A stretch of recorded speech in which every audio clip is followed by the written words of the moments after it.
Assalamualaikum, halo anak-anak semua, selamat datang di channel Study Online and English.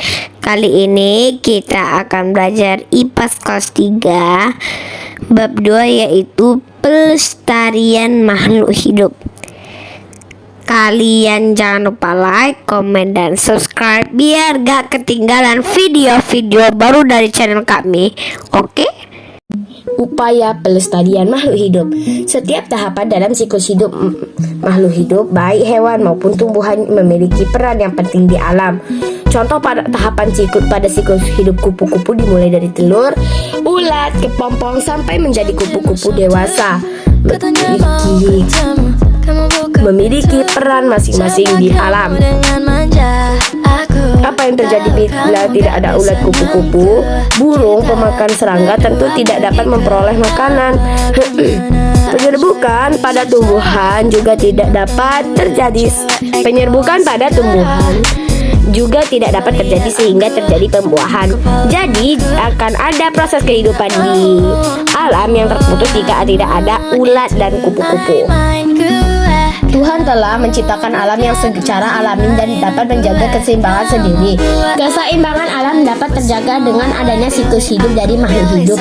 Selain memengaruhi keseimbangan alam, setiap tahapan dari makhluk hidup yang juga bermanfaat bagi manusia. Buah-buahan, sayur-sayuran, daging, dan telur diperoleh dari hewan dan tumbuhan. Bahkan untuk membuat pakaian dan rumah dibutuhkan bahan-bahan dari hewan dan tumbuhan.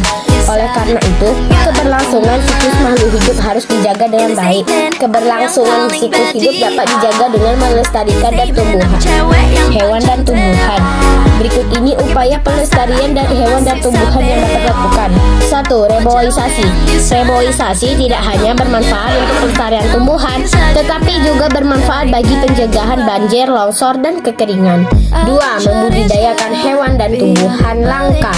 Membudidayakan hewan dan tumbuhan bertujuan agar hewan dan tumbuhan tidak punah sehingga tetap memberikan manfaat bagi manusia. 3. Membuat cagar alam dan suaka marga satwa. Pembuatan cagar alam dan suaka marga satwa dapat melindungi hewan dan tumbuhan dari kepunahan. Cagar alam adalah suatu wilayah yang dibuat untuk melindungi tumbuhan dan hewan yang hidup di dalamnya. Suaka marga satwa adalah suatu wilayah yang khusus melindungi hewan di dalamnya.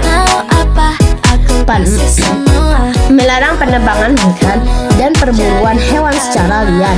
Setiap negara biasanya memiliki peraturan atau undang-undang untuk melindungi penebangan hutan dan perburuan hewan secara liar.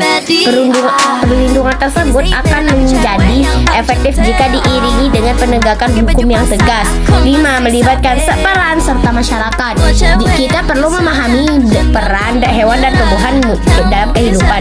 Dengan demikian diharapkan akan muncul kepedulian dan keberlangsungan hidup hewan dan tumbuhan.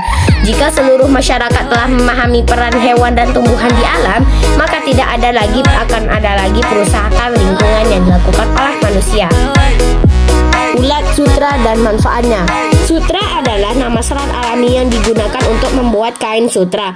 Pakaian dari kain sutra memiliki tekstur yang sangat halus dan sehingga harganya mahal. Ulat sutra mengalami metamorfosis mulai dari telur, ulat, kepompong sampai menjadi ngengat sutra. Ulat sutra hanya memakan daun murbei. Setelah mereka memakan banyak daun murbei, ulat sutra akan membentuk kepompong. Ulat sutra mengeluarkan air liur menjadi semacam benang ketika akan berubah menjadi kepompong. Ulat sutra membentuk kepompong dari benang tersebut. Kepompong ulat sutra berbentuk seperti kapsul berwarna putih. Dalam kepompong, itulah ulat sutra berubah bentuk menjadi ngengat. Peternak ulat sutra akan memanen kepompong ulat sutra yang disebut kokon.